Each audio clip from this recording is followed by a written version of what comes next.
Good morning all of you. आज अपन बात करेंगे मुख्य रूप से प्रैक्टिकल के बारे में, भूगोल, जिसमें अपन बात करेंगे एक शंकु वाला, एक साधारण शंकु वाला, जिसमें एक मानक होगा केवल और केवल।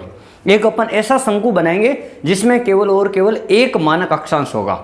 जैसे देखो आपके पास में, हमारे पास में जो प्रश्न दिया हुआ है, एक मापनी दी हुई है 1:125, यानी अपन कह सकते हैं, और एक आपको मानक अक्षांश दिया हुआ मिलेगा। जो चित्र है उसमें आपको एक मानक अक्षांश दिया हुआ 45 डिग्री, और जो अपन शंकु बनाएंगे उसका जो उत्तर वाला जो विस्तार दिया हुआ है 0 से 75 डिग्री अक्षांश, यानी एक तरफ वाला बनेगा।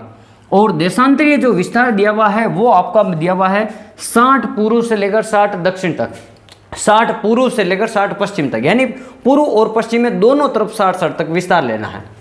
और इसका जो अंतराल दिया हुआ यहाँ पे आपको मिलेगा 15 डिग्री अंतराल, यानी जो भी आपको अक्षांश और देशांतर के बीच में जो अंतर होगा वो आपका सीधा सीधा 15 डिग्री अक्षांश होगा। अब अपन इसमें सबसे पहले अपन मान लो कोई शंकु बनाते हैं, तो आपको उसमें चाहिए थी त्रिज्या, पृथ्वी की जो आर होती है, रेडियस होती है, त्रिज्या होती है, वो अपन को। तो इस त्रिज्या निकालने का जो सूत्र होता है वो पृथ्वी का वास्तविक अर्धव्यास अपॉन जो आपको आरएफ का मान दिया हुआ जो प्रश्न में, उसको जब अपन रखेंगे तो इसका मान आ जाएगा आपके 5.08 सेंटीमीटर। लगभग अपन इसको कह सकते हैं 5 सेंटीमीटर के आसपास अपन को क्या करना है, एक लाइन खींचनी है। तो अपन क्या करेंगे, इसमें दो चित्र बनेंगे। तो पहला चित्र आपको ध्यान रखना है कि यहाँ से एक आपको एक बिंदी लगा देनी है, यहाँ पे, यहाँ एक बिंदी लगानी है, और वहाँ से आपको क्या करना है, एक इस प्रकार से एक आपको चाप काटना है। तो ये जो चाप है इस प्रकार से अपन चाप काट दिया, मान लो ये वाला चाप यहाँ से, ये कितना लंबा है, 5.08 सेंटीमीटर लंबा एक चाप काटा। अब आपको करना क्या है, इस चाप को यहाँ से एक लंबवत रेखा के द्वारा अपन को इस प्रकार ऊपर ले जाना। फिर आपको इसमें दिया हुआ है कि मानक अक्षांश से 45 डिग्री, तो आपको इस चित्र में यहाँ से दो बराबर भागों में आपको इसको काट देना इस त्रिभुज को, क्योंकि ये 90 डिग्री का है वर्त, इसको आप बराबर दो भागों में काट दो 45 डिग्री। ये हो गया आपका 45 डिग्री का आसपास। पहला काम तो ये करना, दो बराबर भागों में बांटना है। दूसरा काम ये करना है, जो यहाँ पे है, यहाँ पे आपको अंतराल दिया हुआ 15, तो एक चाप आपको यहाँ पे 15 पे काट देना है यहाँ पे। तो इस प्रकार से अपन इसको क्या कर देते हैं, एक चाप यहाँ से 15 डिग्री का काट देते हैं। ये हो गया मेरे पास में 15 डिग्री का एक चाप, 15 डिग्री का, ठीक है। फिर तीसरा काम आपको ये करना है, यहाँ पे जो बिंदु है, यहाँ पे जो अपने लंब काटा, यहाँ से आपको एक चाप इस प्रकार से काटना है कि ये लंब यहाँ पे कट जाए, जहाँ पर भी हो, यहाँ से इस प्रकार से। तो ये वाली, ये हो गई आपकी चाप की लंबाई, चाप की लंबाई। इस प्रकार से आपको यहाँ पे एक चाप काट देना है। तो हमारे पास में तीन मान आ गए, एक तो 45, एक 15 और ये केवल। ये तो हो गया आपका एक चित्र। अब अपन इससे शंकु किस प्रकार से बनाएंगे, तो आपको सबसे पहले क्या करना है, एक इस प्रकार से लंबी लाइन खींच देनी, कितनी भी लंबी हो आप चलेगा अपने कॉपी के अनुसार, ठीक है। फिर यहाँ एक बिंदु पे फिक्स कर देना, यहाँ पे। अब यहाँ से ये प्रकार में आपको चाप कितना भरना है ये आपको ध्यान रखना। तो मैंने यहाँ लिख दिया चाप की लंबाई, जितनी ये लंबाई है उतना आपको क्या कर देना है, एक चाप भर देना। जितनी लंबाई है मैंने यहाँ पे एक चाप भर दिया, जैसे मान लो यहाँ से ये इस प्रकार से जितनी लंबाई का है वहाँ पे आपको क्या कर देना, एक चाप भर देना। तो यहाँ पे अपन ने एक चाप भर दिया, ये वाली, ये लंबाई, ये वाली लंबाई 45 वाला, तो ये 45 वाला, ये मानक अक्षांश हो गया 45 वाला। अब आपको करना क्या है, जो ये लंबाई दी हुई होती है ये वाली, जिसको आप कुछ भी नाम दे सकते हो, ये वाली लंबाई, ये वाली लंबाई आपको प्रत्येक में, और ये लंबाई कितनी आएगी, लगभग 1.5 सेंटीमीटर के आसपास आएगी, 1.5 सेंटीमीटर। अब यहाँ पे क्या करना है, अगर ये 45 डिग्री अक्षांश है, मान लो आपका मानक अक्षांश है 45 डिग्री, क्योंकि ये 45 वाला चाप लिया था अपने, तो अब आपको विस्तार देखना है कि मेरे को कितने विस्तार तक ले जाना। देखो 0 से लेकर 75, तो 75 में अपन 15 का भाग देते हैं, तो 15 5 75, यानी इधर और इधर आपको कहाँ तक जाना है, 75। देखो ये 45 है, तो यहाँ से मैं यहाँ इस बिंदु से 1.5 सेंटीमीटर पे एक चाप काटता हूँ, मान लो यहाँ चाप काटा, तो 45 से अपन ये आगे 60, और 60 से एक और चाप काटा, तो ये आगे 75। फिर ये 45 है, ये वाला एक चाप कट जाएगा 30, 1.5 सेंटीमीटर लेना ये वाली लंबाई।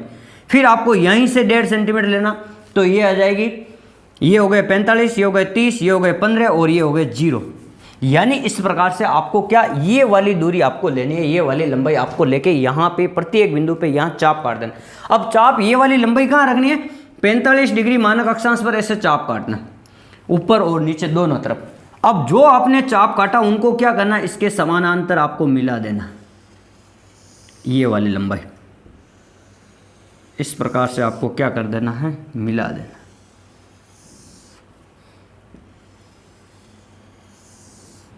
ये वाली लंबाई मैंने यहाँ पे देखो मिला दी इस प्रकार से, ये वाली जो लंबाई है आपके पास में ये आनी चाहिए।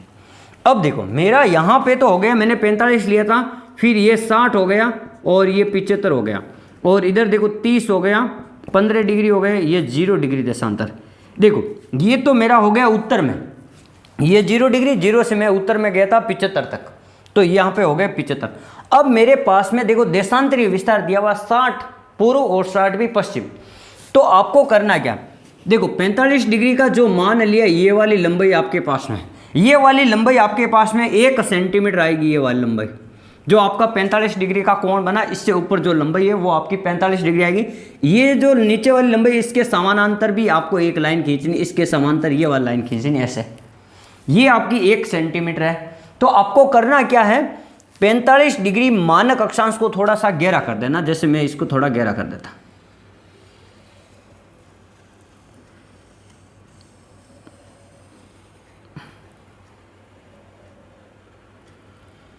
अब आपको करना क्या, 45 डिग्री अक्षांश से 1 सेंटीमीटर के दोनों तरफ 60-60 डिग्री तक जाना है।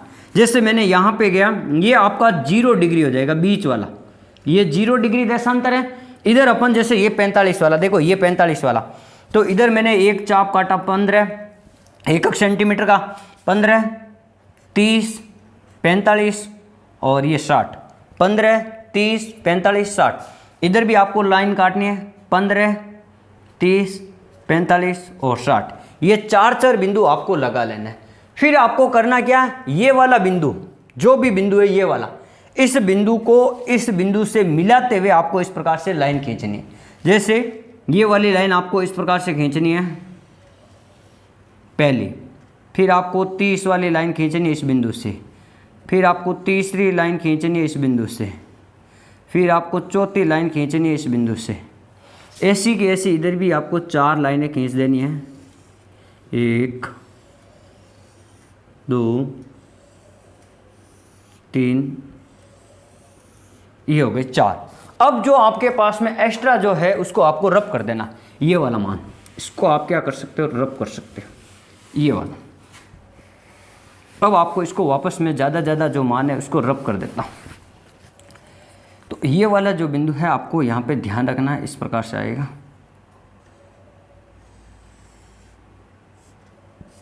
देखो ये हो गया आपका 45 डिग्री, ये हो गए 60 डिग्री, ये हो गए 75 डिग्री और ये 90 है ये, और यहाँ पे आ जाएगा आपका 0 डिग्री और 15 डिग्री और ये हो जाएगा इधर से 30 डिग्री। ये तो हो गया उत्तर वाला नॉर्थ बिंदु हो गया। अब इधर आपका पश्चिम है और इधर आपका पूर्व है, और यहाँ पे आपको देखो 0 है, तो ये 15, ये 30 डिग्री, ये 30 के बाद में 15 का 45 डिग्री और ये 60 डिग्री। इधर 15 डिग्री, 30 डिग्री, 45 डिग्री और ये 60 डिग्री पूर्व से।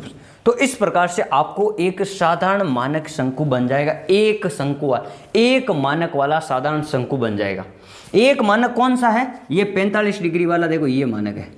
इसका मतलब क्या, इस मानक का मतलब है जो ये 45 डिग्री है, अक्षांश वर्त खींचते समय इस 45 डिग्री को ध्यान में रखना है। और जब भी अपन देशांतर रेखाओं के लिए जो लाइनें काटते हैं, यहाँ पे जो बिंदु चाप काटते हैं वो 1 सेंटीमीटर, वो वाला भी आपको 45 डिग्री मानक अक्षांश के ऊपर ही काटना है।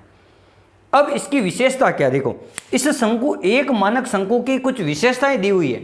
जैसा देखो यहाँ पे आपको मिलेगा कि आपको ये जो चाप है, एक ही बिंदु से आपने, एक ही बिंदु से सकेंद्रीय चाप की सारी देशांतर रेखाएं काट, अक्षांशीय रेखाएं आपने काटी थी। यानी एक बिंदु सकेंद्रीय बिंदु से ही आपने सारे चाप काटे थे अक्षांशीय वृत्तों के। दूसरी, अक्षांश रेखाएं और देशांतर रेखाएं एक दूसरे को आपस में समकोण पर काटती है। किस पे काटती है? अक्षांश रेखाएं एक दूसरे को आपको समकोण पर काटती है। और तीसरी बात, ये जो एक मानक जो शंकु है, इसमें आपको ये लिखा मिलेगा कि जहां कहीं पर भी इसका उपयोग होगा वहां पर इसके जो जिनका अक्षांशीय विस्तार कम है, ऐसे देशों का जो मानचित्र है वो इसके ऊपर बनेगा, एक साधारण मानक शंकु वाले के ऊपर। तो ये आपको ध्यान रखना, एक मानक शंकु इस प्रकार से बनेगा। अगले वाले वीडियो में अपन आपको बताएंगे 2 मानक शंकु अक्षांश किस प्रकार से बनाए जाते हैं। धन्यवाद। आप हमारे वीडियो को जरूर देखें और इसको लाइक, शेयर और सब्सक्राइब जरूर करें। ऐसे ही आप हंसते रहें, मुस्कुराते रहें और अपनी पढ़ाई को निरंतर जारी रखें। धन्यवाद।